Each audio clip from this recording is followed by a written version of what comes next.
ये कहानी है भानपुर नामक गांव की, जहां सुरेंद्र अपने 2 बेटों के साथ रहा करता था। सुरेंद्र पेशे से एक लोहार था और वो गांव-गांव जाकर बर्तन बनाकर बेचा करता था।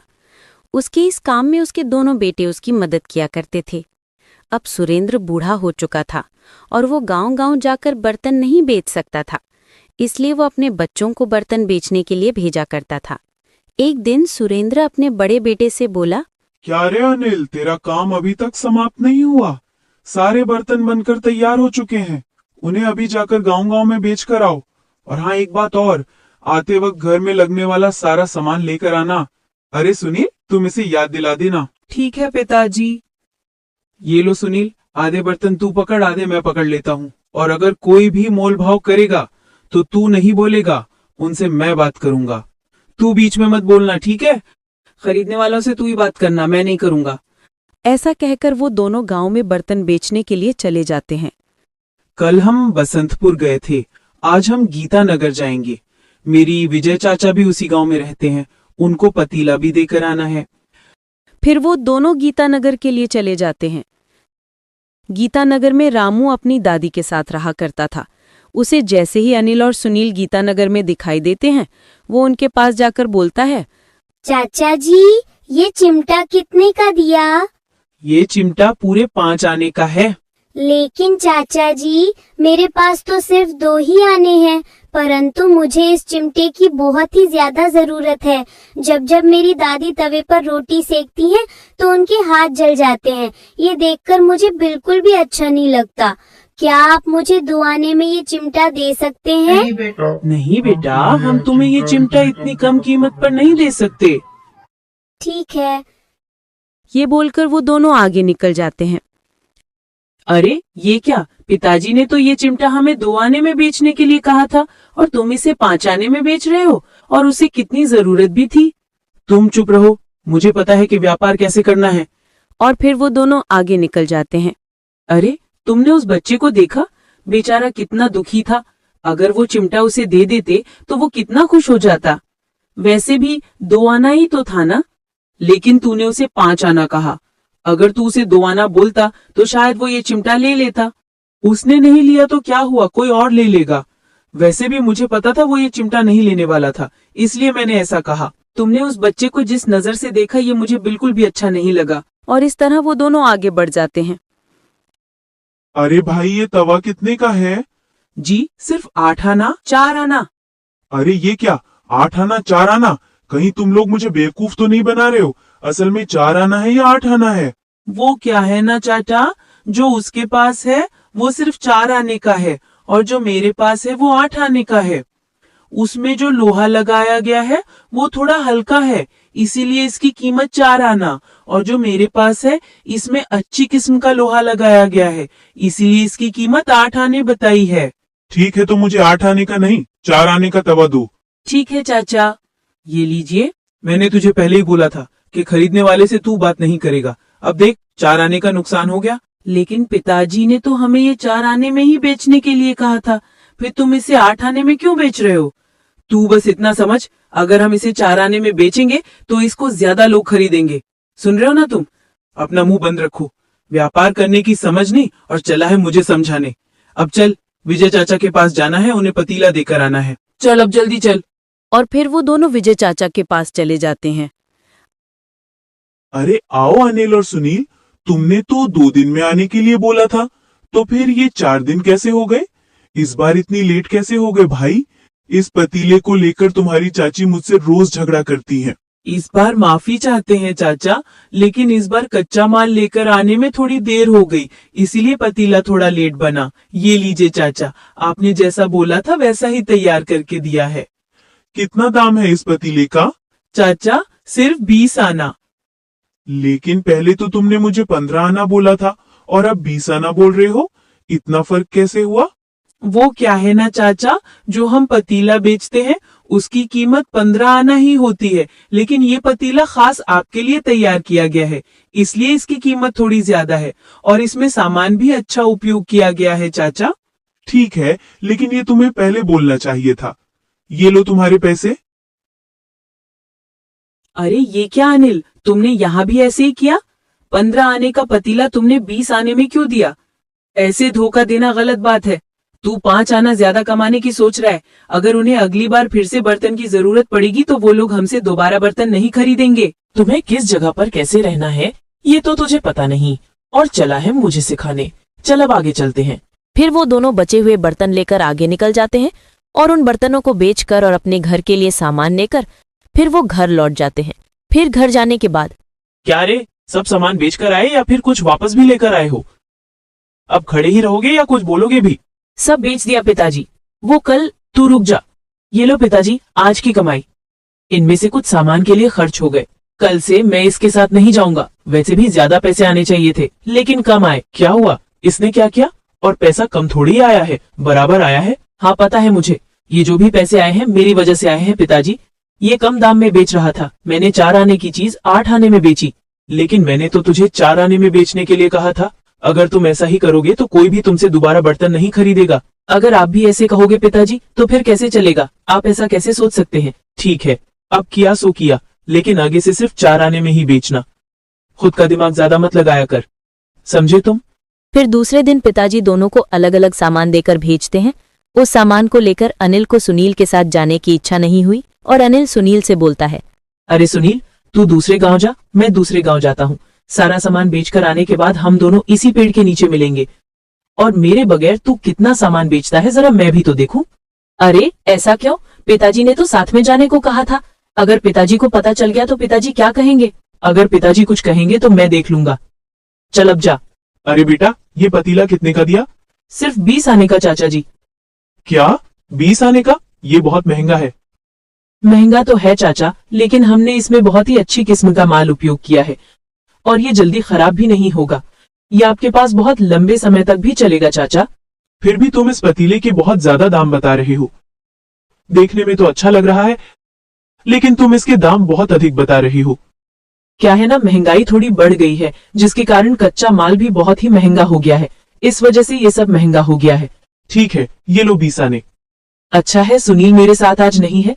अगर मेरे साथ होता तो बोलता 20 आने में क्यों बेचा, और फिर मेरे साथ झगड़ा करता। अच्छा हुआ आज मैं उसे अपने साथ लेकर नहीं आया। दूसरी तरफ सुनील अपने पिता के कहे अनुसार तय कीमत पर सामान बेच देता है। अब उसके पास केवल चिमटा ही रह जाता है। सुनील सोचता है, सारा सामान बिक गया, बस अब ये चिमटा ही रह गया है। तो फिर उसे उस बच्चे की याद आती है जो कल उससे चिमटा मांग रहा था। और फिर सुनील उस बच्चे के पास जाकर कहता है, क्या तुम ये चिमटा खरीदोगे? हाँ चाचा जी, वो बोलता है, लेकिन मेरे पास आज भी उतने पैसे नहीं हैं। कोई बात नहीं बेटा, तुम्हारे पास जितने भी हैं तुम उतने ही मुझे दे दो। लेकिन चाचा जी, मेरे पास तो आज केवल 2 आने ही हैं। चलो ठीक है, तुम मुझे 2 आने ही दे दो। ये सब सुनकर वो बच्चा बहुत खुश हो गया और उसने वो चिमटा 2 आने में खरीद लिया। उस बच्चे की प्रसन्नता को देखकर सुनील को बहुत ही खुशी हुई। इस प्रकार सुनील अपना सारा सामान बेचकर उसी स्थान पर पहुंच गया जहां पर अनिल ने उसे आने के लिए बोला था। वहां पर अनिल पहले से ही सुनील का इंतजार कर रहा था। क्या रे, इतने से बर्तन बेचने के लिए तूने कितना समय लगा दिया? मुझे यहाँ बैठे हुए 1 घंटा हो गया है। इतना सा सामान बेचने के लिए तूने इतना समय लगा दिया? इतनी देर कहाँ लगा दी तूने? मैंने अपने बर्तन 80 आने में बेच दिए हैं। पिताजी के कहे अनुसार मैंने 20 आने अधिक में कमाए हैं। मैंने अपने सारे बर्तन 58 आने में बेचे हैं। पिताजी के कहे अनुसार सिर्फ 2 आने ही कम लेकर आया हूँ, इसीलिए मैं तुझे अपने साथ लेकर नहीं गया। अब तू पिताजी को क्या जवाब देगा? अब बस तू यही सोच। फिर वो दोनों घर आकर पिताजी को सारी बात बताते हैं। तूने आज फिर ज्यादा पैसे में क्यों बेचा अनिल? मैंने तुझे मना किया था ना, फिर तूने ऐसा क्यों किया? पिताजी आप जो मर्जी कहिए, लेकिन मुझे व्यापार कैसे करना है ये मुझे अच्छी तरह से आता है। मैंने पैसे ज्यादा कमाए, आपको ये देखना चाहिए और खुश होना चाहिए। और इसके दूसरी तरफ आप मुझे डांट रहे हैं। अगर तू ऐसे ही करेगा तो आगे जाकर तुझे पता चलेगा। बाकी सब तेरी मर्जी। और सुन सुनील, बर्तनों को कम आने में बेचने की क्या जरूरत थी? अगर वो लोग नहीं खरीद सकते थे तो कोई और खरीद लेता। ऐसे ही हमारा नुकसान करके बेचने की तुम्हें क्या जरूरत थी? पिताजी, उस बच्चे का दर्द मुझसे देखा नहीं गया, इसीलिए मैं 2 आने कम में उसे वो चिमटा देकर आ गया। उस बच्चे की प्रसन्नता को देखकर मुझे बहुत खुशी हुई। जो मैंने कहना था मैंने कह दिया। अब आगे तुम्हारी मर्जी। अब तुम लोगों को अपने पैरों पर खड़े होने का समय आ गया है। ऐसे ही कुछ समय बीतने के बाद सुरेंद्र का देहांत हो जाता है। फिर सुनील और अनिल अपना अपना सामान बनाकर गांव-गांव में बेचने लगते हैं और इस प्रकार अनिल अधिक के लालच में घटिया किस्म का सामान लाकर उपयोग करने लगा और अधिक बर्तन बनाने लगा। इस तरह अनिल सुनील के पास जाकर सुनील से बोलता है, एक मैं हूँ कि दिन में इतने बर्तन तैयार करता और एक तू है कि दिन में थोड़े से ही बर्तन तैयार करता है और उन्हें भी तू कम दामों पर बेचता है। आज से तू अपने रास्ते और मैं अपने रास्ते। इस घर में मैं रहने की सोच रहा हूँ, चाहे तो तू अपना पास में ही नया घर बना ले, इसके लिए मैं तुझे पैसे दे दूंगा। भैया मैं भी अब यहाँ पर नहीं रह सकता, मैं पास में ही अपना घर बना लूंगा। लेकिन भैया आप अधिक बर्तन बनाने की लालच में घटिया किस्म का सामान लाकर इस्तेमाल कर रहे हैं और उसे भी आप ऊंची कीमतों पर बेच रहे हैं। इसका आपको आने वाले समय में पता चलेगा। ये सब बातें तो मुझे मत समझा, आज से तू अपने रास्ते और मैं अपने रास्ते। और फिर सुनील पास में ही अपना घर बनाकर अपना काम करने लगता है। ऐसे ही एक दिन जब सुनील अपने घर पर बैठकर बर्तन बना रहा था, तभी एक बूढ़ा व्यक्ति उसके पास आकर उससे बोला, बेटा मुझे कुछ खाना दे दो, मैं कई दिनों से भूखा हूँ। अरे बाबा आप कितने थके हुए लग रहे हो, ये लीजिए आप खाना खा लीजिए, इससे आपका पेट भर जाएगा। अरे बाबा आपके तो पैर भी सूजे हुए हैं, आपके पास पहनने के लिए चप्पलें भी नहीं है। अरे बेटा जब खाना खाने के लिए ही पैसे नहीं है तो चप्पलें कहाँ से पहनूं? मैं कब से इधर उधर घूम रहा हूँ, इसीलिए मेरे पैर ऐसे हो गए हैं। क्या करे बेटा, मजबूरी का नाम ही शुक्रिया है। ये लीजिए बाबा कुछ पैसे और ये खाना खा लीजिए, और इन पैसों से आपको जब भी जरूरत हो अपने लिए खाना ले लीजिएगा, और यदि आपको किसी और चीज की भी जरूरत हो तो आप मेरे पास आ जाइएगा। बेटा तुम बहुत ही अच्छे इंसान हो, हमेशा खुश रहो। ऐसे ही सुनील हर जरूरतमंद व्यक्ति की जरूरत पूरी करता था और उनकी सहायता भी करता था। एक दिन एक साधु उसके पास आकर बोलता है, बेटा सुनील तुम कैसे हो? नमस्कार साधु बाबा, मैंने आपको नहीं पहचाना। कौन है आप और आप मेरा नाम कैसे जानते हैं? बाबा क्या आप मुझे पहले से जानते हैं? हाँ बेटा मैं तुम्हें जानता हूँ, लेकिन तुम मुझे नहीं जानते। किसी भी व्यक्ति को देखकर उसको पहचानने की शक्ति है मेरे पास। तेरे किए हुए दान और अच्छे कर्म मुझे बहुत पसंद आए। बेटा तू कितने अच्छे काम करता है, तेरे पास पैसे नहीं है फिर भी तू गरीबों की मदद करता है। यदि तेरे पास पैसे होंगे तो तू कितने अच्छे काम करेगा। ऐसा कुछ नहीं है बाबा, मैं किसी को मुसीबत में नहीं देख सकता। जितना भी मुझसे बन पड़ता है मैं उनकी सहायता करता हूँ, बस मुझे इसी में ही खुशी मिलती है। ठीक है बेटा, मैं तुझे एक हीरा देता हूँ। अगर तू इसे बेचेगा तो तेरे पास बहुत से पैसे आ जाएंगे और उन पैसों से तू बहुत से जरूरतमंद और गरीब व्यक्तियों की सहायता कर सकता है, और जो तेरी इच्छा है तू पूरी कर पाएगा। और इस प्रकार साधु बाबा सुनील को हीरा देकर वहां से चले जाते हैं। और दूसरी तरफ अनिल को व्यापार में घाटा होना शुरू हो जाता है। उसके पास ग्राहक आने बहुत कम हो जाते हैं और फिर वो एक दिन सुनील से मिलने उसके पास जाता है और जाकर सुनील से बोलता है, और सुनील तुम्हारा काम कैसा चल रहा है? भैया मेरा काम बहुत अच्छा चल रहा है, और आप सुनाइए। नहीं रे सुनील, मेरा व्यापार में बहुत घाटा हो गया और मैंने अब दुकान बंद कर दी है। जो लोग मुझसे पहले सामान खरीदते थे अब वो लोग मेरे पास से सामान लेना बंद कर दिया है, और जो कुछ बचे कुचे व्यक्ति हैं वो भी मेरे पास से सामान लेकर वापस कर जाते हैं। अरे सुनील मेरा लालच ही मुझे ले डूबा। मैंने घटिया किस्म का सामान उपयोग किया और उसे ऊंचे दामों पर बेचा। अरे भैया मैंने तो आपको पहले ही बहुत समझाया था, लेकिन आपने ही मेरी एक भी बात नहीं सुनी। तुमने ठीक कहा सुनील, मैंने तब तुम्हारी एक भी बात नहीं सुनी। अब मैं अपने किए पर पछता रहा हूँ। आप दुखी मत होइए भैया, आप मेरे पास रहकर ही काम कीजिए। मेरे पास से जो भी व्यक्ति सामान खरीदता है फिर वो किसी दूसरे व्यापारी के पास नहीं जाते, और तो और अब अपने आसपास के पड़ोसियों को भी वो मेरे पास ही सामान लेने के लिए भेजते हैं।